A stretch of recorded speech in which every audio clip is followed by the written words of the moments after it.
जय माता दी। माँ भगवती आप सभी के नवरात्रि उपवास स्वीकार करें और आप सभी की मनोकामनाएं पूरी करें। नवरात्रि के व्रत तो आप सभी ने रखे होंगे। अब बारी है अष्टमी और नवमी तिथि के बारे में जानने की और ये जानने की कि अंतिम दिन कलश विसर्जन कैसे किया जाता है, कब किस समय करना चाहिए, किस समय कलश विसर्जन नहीं करना चाहिए, कलश में डाली गई पूजन सामग्री का क्या करना है, किन किन सामग्री का विसर्जन किया जाता है और किन किन सामग्रियों को घर में ही रखा जाता है। अगर महिलाओं या कन्याओं को अंतिम दिन पीरियड्स हो जाते हैं तो ऐसी अवस्था में यदि आप कन्या पूजन ना कर पाए हों या आप कलश विसर्जन ना कर पाएँ तो फिर आपको कब कलश विसर्जन या कन्या पूजन करना चाहिए ये भी आप जानेंगे। उससे पहले आप सभी को बता दूं कि हमारे चैनल पर आजकल चैत्र मास महात्म्य में देवी भागवत पुराण की कथाएं भी सुनाई जा रही हैं। उम्मीद है आपने ये कथाएं भी सुनी होंगी। अगर नहीं सुनी है तो आप एक बार इन कथाओं को भी जरूर सुनिएगा। जिन लोगों ने भी नवरात्रि के दिनों में प्रथम दिवस पर कलश की स्थापना की है, घट स्थापना की है, उन्हें कलश विसर्जन भी विधि विधान से करना चाहिए। जिस तरह से हम नियमों को ध्यान में रखते हुए, सभी बातों को ध्यान में रखते हुए पूरे नियम से और विधि विधान से कलश की स्थापना करते हैं, उसी प्रकार से अंतिम दिन कलश का विसर्जन भी जरूर करना चाहिए। नहीं तो की गई पूजा पाठ में कमी रहती है और ऐसे व्रत भी माँ भगवती स्वीकार नहीं करती हैं। कलश को हटाने से पहले आपको माता की जो भी मूर्ति आपने चौकी पर स्थापित की हुई है उन्हें अपनी जगह से थोड़ा सा हिलाकर वापस उसी जगह पर रखा जाता है। माँ भगवती से प्रार्थना करें कि आपके द्वारा की गई पूजा पाठ को, व्रत को माँ भगवती स्वीकार करें। और आज आप कलश विसर्जन करने जा रहे हैं। विसर्जन में यदि आपसे कोई भी भूल चूक हो जाए तो उसके लिए माँ आपको क्षमा कर सके।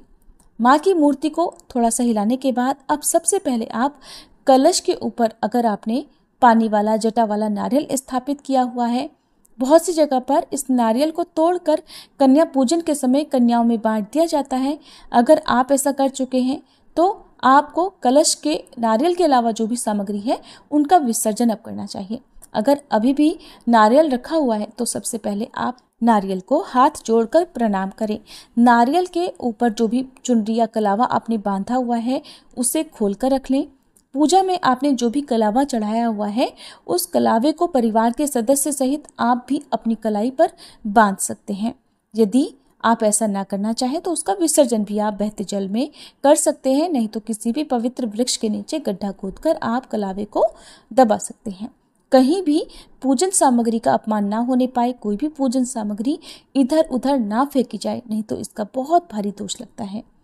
कलश के ऊपर से नारियल हटाने के बाद जो नारियल है उसे बहुत से लोग तो मंदिर में पुजारी जी को दे देते हैं, कुछ लोग बहते जल में इसका विसर्जन कर देते हैं। तो आप जैसा भी सही समझते हो या आपके घर में जिस भी नियम का पालन किया जाता हो, आप उस बात का पालन करें। अब आम या अशोक के जो भी पत्ते हैं या उसके ऊपर आपने जो पूर्ण पात्र रखा हुआ है जिसमें आपने अनाज रखे हुए हैं, तो पूजा में आपने जितने भी अक्षत या अनाज प्रयोग किए हुए हैं उन सभी को आप एक अलग से पात्र में रख लें, जिन्हें आप बाद में विसर्जन करते समय छत पर चिड़ियों के लिए रख सकते हैं या गौ माता को आप इन्हें खाने को दे सकते हैं। जो भी आम या अशोक के पत्ते हैं आप उन्हें पानी में से निकालें और उन्हें अलग रख लें। इनका भी विसर्जन किया जाता है। कलश के अंदर जो जल है उसका आप पूरे घर में छिड़काव करें। ध्यान रखें, आप अपने घर के मुख्य द्वार पर इस जल को जरूर छिड़कें। परिवार के सभी सदस्य इस जल को थोड़ा थोड़ा अपनी आंखों पर लगाएं, अपने माथे पर लगाएं। अगर आपने मिट्टी का कलश स्थापित किया हुआ है तो हो सकता है कि अंतिम दिन आने तक कलश के अंदर भरा हुआ ये जल सूख जाए। कलश में बहुत ही कम बूंदें बची हुई हो तो आप जितना भी जल हो उसका छिड़काव घर में जरूर करें। यदि बिल्कुल भी जल बचा ना हो तो अपने मन में कोई भी नकारात्मक सोच ना आने दें, क्योंकि जब भी मिट्टी का कलश होता है और ख़ास तौर पर जब हम कलश की स्थापना के बाद नीचे ज्वारे बोते हैं तो उस समय जो मिट्टी है वो इस मिट्टी के कलश से जो भी पानी है वो सोख लेती है। और जो आपने जल के अंदर हल्दी की गांठ, सिक्का, दूर्वा या कौड़ी आपने डाली हुई हैं तो आप उन्हें विसर्जन करने के लिए रख दें। जो 1 का सिक्का है उसे आप अपने घर में, मंदिर में, तिजोरी में, जहाँ भी आप अपना धन रखते हैं वहाँ पर आप रख सकते हैं। लाल कपड़े में आप इस सिक्के को बांध कर रखें। पूरे साल भर आपके घर में माँ लक्ष्मी जी का स्थायी वास बना रहेगा। अनावश्यक रूप से होने वाले खर्चों में कमी आएगी। हल्दी की गांठ या लौंग का जोड़ा, इनका विसर्जन आप बहते जल में कर सकते हैं। सुपारी हो या कौड़ियाँ आपने डाली हुई हैं तो कौड़ियों को तो आप रख सकते हैं वापस से अपने मंदिर में या जो भी धन रखने का स्थान हो वहाँ पर, लेकिन जो सुपारी है उसका भी आपको विसर्जन करना चाहिए। अगर आपने मिट्टी का कलश स्थापित किया हुआ है तो मिट्टी के जो भी बर्तन, चाहे वो दीपक हो या फिर कलश हो, उसका आपको अंतिम दिन विसर्जन करना चाहिए। तो मिट्टी के कलश का भी आपको विसर्जन कर देना चाहिए। आप इस कलश में पानी भरकर छत पर चिड़ियों के लिए रख सकते हैं। आपने कलश के ऊपर जो नारियल रखा है उसके ऊपर जो चुनरी बांधी थी उसे आप अपने घर के मुख्य द्वार पर बाहर की तरफ से भी बांध सकते हैं। ये करना भी बहुत ही शुभ रहता है। अगर आपने कलश के नीचे ज्वारे भी बोए हैं, क्योंकि बहुत से लोग ज्वारों के बीचों बीच कलश की स्थापना करते हैं, तो अगर आपने ज्वारे बोए हैं, जौ बोए हैं, तो आप जितने भी ज्वारे हैं उन सभी को आप ऊपर से थोड़ा थोड़ा सा कट कर लें या हाथ से भी आप तोड़ सकते हैं और प्रसाद रूप में परिवार के सभी सदस्यों सहित आप भी इसे ग्रहण करें। बाकी बचे हुए ज्वारों को मिट्टी से हटाकर आप गौ माता के लिए रख दें, गौ माता को अपने हाथ से खिला दें और जो मिट्टी है उसे आप अपने ही घर के पौधों में, गमले में, क्यारी में डाल सकते हैं। बहुत से लोग ज्वारे बोने के लिए मिट्टी के चौड़े बर्तन का प्रयोग करते हैं, तो आप इस बर्तन का भी विसर्जन कर दें। यदि आपने कोई धातु की परात या थाली वगैरह रखी है तो आप उसे वापस से अगली पूजा में प्रयोग कर सकते हैं। कलश के मुंह पर आपने जो कलावा बांधा है उसे भी खोल लेना चाहिए। इस कलावे को आप अपनी कलाई पर बांध सकते हैं। कलश विसर्जन वैसे तो दशमी तिथि को ही किया जाता है, लेकिन बहुत सी जगह पर अष्टमी या नवमी तिथि के बाद कन्या पूजन करने के बाद विसर्जन कर दिया जाता है। वैसे तो नवरात्रि का मतलब ही 9 दिन 9 रात की पूजा होता है, फिर भी बहुत से लोग इस बात का ध्यान नहीं रखते हैं तो विसर्जन कर देते हैं। आप जिस भी बात का पालन करते हो, जिस भी नियम का आप ध्यान रखते हो, उस नियम के अनुसार आप विसर्जन करना चाहें तो कर सकते हैं। जब कलश स्थापना की गई थी उस समय हमने जिस प्रकार से देवी देवताओं को आमंत्रित किया था, कलश में वास करने वाले सभी देवी देवताओं से आह्वान किया था कि वे इस कलश में विराजें। अब उन्हें विदा करने का समय भी आ गया है, इसलिए विसर्जन मंत्र के साथ ही कलश विसर्जन की एक एक सामग्री आपको हटानी चाहिए, या कलश का या चौकी का विसर्जन करना चाहिए, या जो भी सामग्री है उसका विसर्जन करना चाहिए।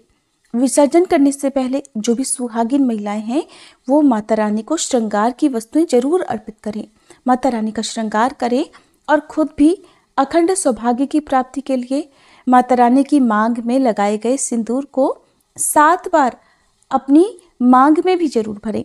माता रानी को आपने श्रृंगार की जो भी सामग्री अर्पित की हैं उनमें से कुछ सामग्री प्रसाद रूप में आप अपने लिए रख लें और आप उनका प्रयोग कर लें। बाकी सामग्री का दान आप आसपास मंदिर में कर सकते हैं या किसी भी गरीब सुहागिन महिला को भी दान में दे सकते हैं। माता की चौकी हटाने से पहले या अगर आपने मिट्टी की प्रतिमा स्थापित की है तो मिट्टी की प्रतिमा का विसर्जन कर देना चाहिए। विसर्जन से पहले विधि विधान से माता रानी की पूजा करें और इस मंत्र का जाप करें।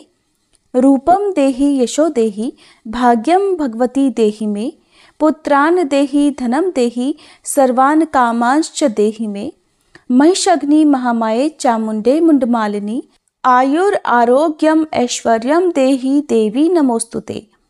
इस प्रकार मंत्र का जाप करने के बाद आप हाथ में अक्षत और पुष्प लेकर इस प्रकार विसर्जन करें।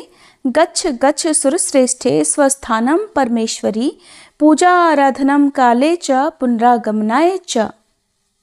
इसके बाद दुर्गा प्रतिमा का या जो भी पूजन सामग्री है उनका विसर्जन कर देना चाहिए।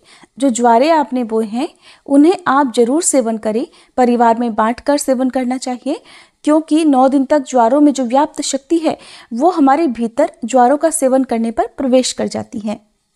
विसर्जन हमेशा सुबह सूर्योदय के बाद से लेकर शाम को सूर्यास्त से पहले पहले कर लेना चाहिए। सूर्यास्त के बाद या सूर्योदय से पहले विसर्जन नहीं करना चाहिए। अगर आसपास नदी तालाब की व्यवस्था हो तो आप जल में जो भी घुलने वाली वस्तुएं हैं जिनसे जल को किसी भी प्रकार का कोई नुकसान ना होता हो, जैसे पुष्प या फिर अक्षत और हवन सामग्री की जो भी राख है वो आप पानी में विसर्जित कर सकते हैं। आपने यदि नवग्रहों की स्थापना की हुई है, सुपारी के रूप में आपने नवग्रह रखे हैं, तो पूजा पाठ में जितनी भी सुपारी आपने प्रयोग की है, पान के पत्ते हैं, उनका विसर्जन भी जल में कर देना चाहिए। यदि आसपास जल की व्यवस्था ना हो तो आप किसी भी पवित्र वृक्ष के नीचे गड्ढा खोदकर उसमें इन सभी सामग्रियों को विसर्जित कर सकते हैं, दबा सकते हैं।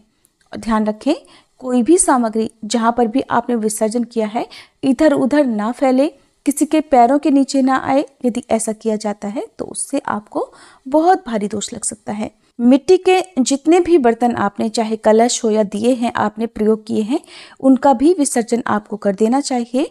और इनके अलावा आपने भगवान गणेश जी की जो भी मूर्ति या भगवान गणेश के अलावा माता की जो भी मूर्ति या तस्वीर की स्थापना की हुई थी, उन्हें आप वापस से अपने मंदिर में रख सकते हैं।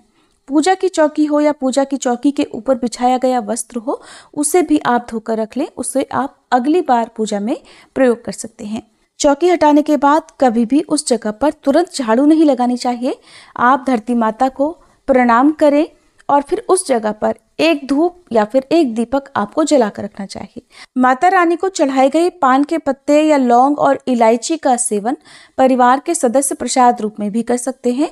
और अगर आप ऐसा नहीं करते हैं तो आप इन सामग्री का भी विसर्जन कर सकते हैं।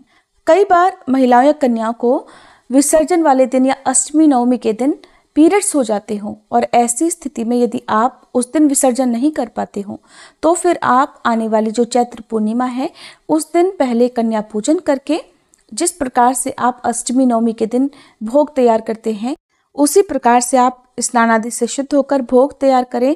अपने घर पर कन्याओं को आमंत्रित करें। अगर ऐसा करना संभव ना हो तो मंदिर में जाकर भी आप कन्याओं को भोग लगा सकते हैं।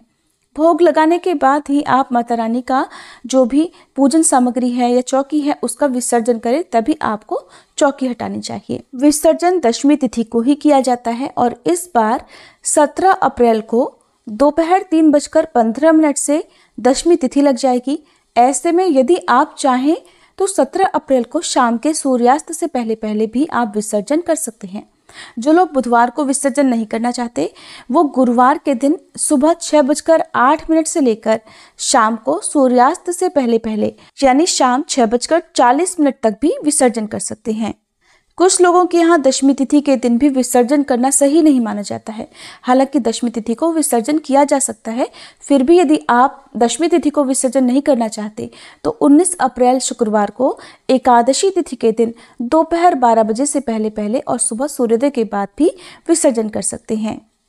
ये थी आज की वीडियो। उम्मीद है आपको पसंद आई होगी। जानकारी अच्छी लगी हो तो वीडियो को लाइक करके कमेंट बॉक्स में जरूर बताइएगा।